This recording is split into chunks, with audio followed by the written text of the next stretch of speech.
Muito boa noite, esta é a grande entrevista da RTP Informação. Dou as boas-vindas à minha primeira convidada desta nova série de entrevistas, a Ministra da Justiça, Paula Teixeira da Cruz. Muito obrigada. Paula Teixeira da Cruz, muito obrigado também por ter aceitado o meu convite. O Governo prepara-se para apresentar no Parlamento uma legislação nova para combater os abusos sexuais de crianças. Concretamente, o que é que vai ser diferente, o que é que vem aí de novo para conseguir este objetivo, que é reduzir os abusos de menores? Bom, em primeiro lugar, eu gostaria de dizer que esta é uma ideia que eu defendo publicamente desde 1999, de resto, num programa... Portanto, antes de ser ministra, não é? Muito antes de ser ministra. Num programa que eu gravei com Miguel Sousa Tavares, sobre a lei de Megan, na TVI, e, portanto, não é propriamente algo que me tenha corrido agora, ou que eu tenha estudado agora. Devo dizer que, por um lado, quer a diretiva, quer a Convenção de Lanzarote impõem uma maior proteção dos menores, incluindo os crimes que se praticam e o aliciamento que se pratica através da internet. Vamos distinguir duas situações. Vamos distinguir os pedófilos que molestam crianças fora de casa e aqueles no interior da família, que, como nós sabemos, infelizmente... acontece muito, muito e muito. O que é que se pretende? Nós não estamos, ou eu não quero fazer nada muito diferente daquilo que já se faz em países como a França, como o Reino Unido, ou até, enfim, não é um sistema que eu aprecio particularmente em função da pena de morte, mas da existência de pena de morte, mas que se faz elevado a um grau máximo com a chamada lei de Megan, que foi a criança que foi assassinada, e levou à aprovação de uma série de medidas nos Estados Unidos em que os nomes dos pedófilos estão inclusivamente publicados na internet. Não é disso que se trata. De que é que se trata? Trata-se de, se eu tiver filhos menores e no meu prédio morar um pedófilo, repare, os meus filhos têm escola próxima, têm 7, 8 anos, só precisam de atravessar uma passadeira para ir para a escola. Eu tenho o direito de saber. Eu devo ter o direito de saber. Porque assim posso tomar proteção, posso tomar determinadas medidas. A Sra. Ministra está a dizer um pedófilo, não é? Mas nós, na verdade, estamos a falar de abusadores sexuais, que é um crime. São coisas diferentes, não é? A pedofilia tem a ver com uma doença que as pessoas eventualmente tenham, que merece ser tratada um abusador sexual. Estou a falar em termos comuns. Cometeu um crime de abuso sexual. E estou a falar em termos comuns, para que todos nos entendam. É justamente esta da criação de uma lista onde esses nomes são inscritos e da possibilidade de qualquer pessoa, não é qualquer pessoa, mas é alguém que tenha filhos menores, como estava a descrever, ter acesso a essa lista. Isso não é uma condenação eterna dessas pessoas que, num determinado momento, que cometeram um crime e com o qual que foram presos, pelo qual foram presos e condenados. Portanto, a condenação não termina a pena que eles eu vou-lhe dizer porque que não. Condenação eterna é aquela situação em que fica a vítima. Isto é a criança, isto é o menor. Porquê? Tem ideia de que uma criança, e há vários estudos, há muito tempo que eu estudo esta matéria, que indicam isto, uma criança que é sujeita a um abuso sexual tem um trauma superior a um cenário de guerra extremo. Uma criança que tem um abuso sexual não tem a capacidade cognitiva, tem mais tendência para o álcool, para a depressão. Afinal, quem é que fica condenado a uma pena eterna? Deixe-me também dizer-lhe, é curioso que ninguém se insurja contra uma lista de devedores. Devem dinheiro.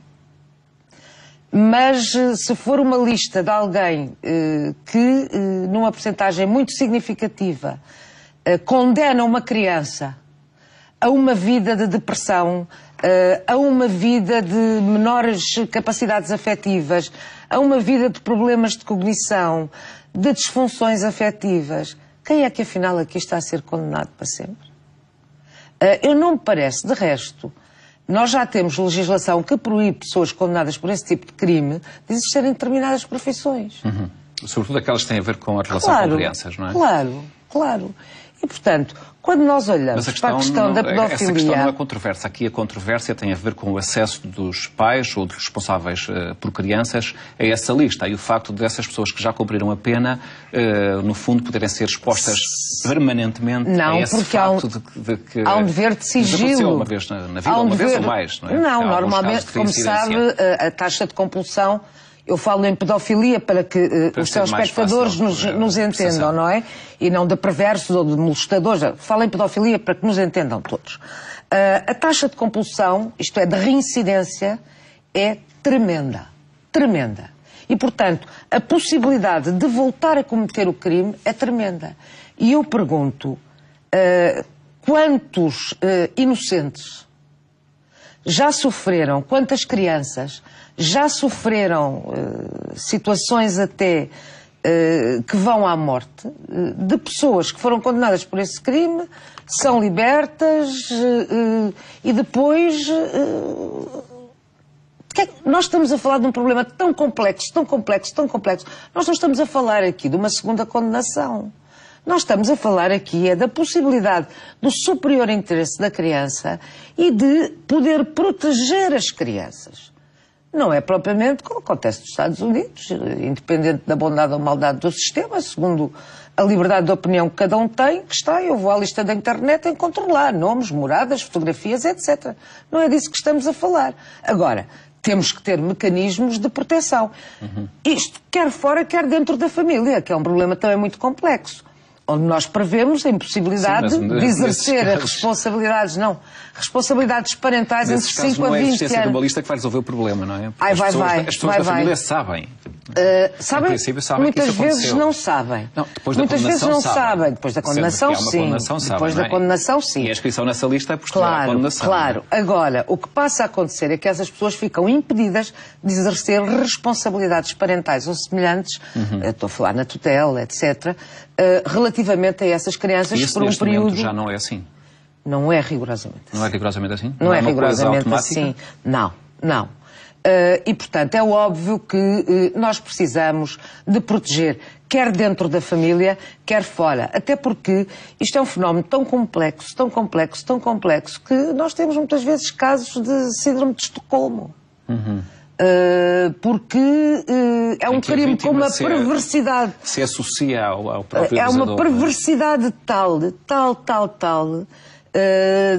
com uma tal mistura de sentimentos e a tal perversidade de que eu falo, não é? Que se instala a própria confusão na própria vítima que, com 5, com 6... Sobre isto, eu julgo que toda a gente está de acordo em que estes casos devem ser diminuídos e devem ser evitados, mas na sua proposta não admite fazer cair esta questão do acesso dos pais com filhos de menores de 16 anos a essa lista, ou admite? Essa é uma questão-chave para si? Para mim é uma questão-chave. Teria que haver um argumento muito forte, que não está a ver? Eu não diviso neste momento, não divisei nos estudos todos a que tive acesso e que tive o cuidado de ler, já li antes de 99 e que continuei sempre a ler e a que revisitei. O ex-procurador Pinto Monteiro, procurador-geral da República, afirmava que essa hipótese seria uma espécie de condenação à morte no sentido em que, dos abusadores, no sentido em que essas pessoas, ao serem reconhecidas no seu bairro como um abusador sexual, nunca iriam ter emprego, nunca iriam ter a possibilidade de reformar a sua vida, de voltar a ter uma vida normal. Não é? Vamos lá por partes. Em primeiro lugar, essas pessoas já não podem ser contratadas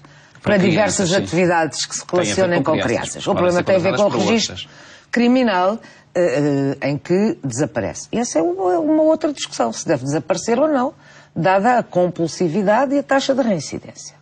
Isto é o primeiro ponto. O segundo ponto é muito claro. Nós temos e sabemos, porque isso está cientificamente demonstrado, que há um grau de reincidência louco. E, portanto, vamos privilegiar a possibilidade de uma pessoa esconder essa possibilidade que é quase certa em prejuízo daquilo que é o superior interesse da criança. Repara a desproporção de meios. Nós estamos a falar, em regra, de pessoas inteligentes, perversas. E estamos a falar de crianças. de crianças que ficam, de facto, marcadas para o resto da vida. A senhora disse que esta é uma questão bastante complexa e não há uma unanimidade em relação à sua opinião. A senhora está muito convencida disso, mas de facto há muita gente, sobretudo psiquiatras e psicólogos, pessoas que lidam com estes abusadores, que têm uma opinião bastante divergente. Ainda hoje, o professor Carlos questão. Poiares, num testemunho a um órgão de comunicação social, explicava bem, e que é um expert nessa área, o que é que se passa com essa matéria. E, portanto... Só para concluir, Sr. Ministro, portanto, esta proposta está completa da sua parte, a proposta de lei, e vai ao Parlamento brevemente? Esta proposta está neste momento em audições. Estava previsto, aliás, que fosse para audições logo no início de setembro, desde o início, e assim foi.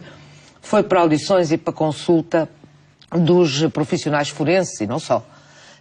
Portanto, mas é uma proposta, naturalmente, sobre a qual eu espero contributos. Agora, que ninguém espere de mim menor determinação sobre esta matéria. E quer vê-la aprovada antes do final do seu mandato? Naturalmente.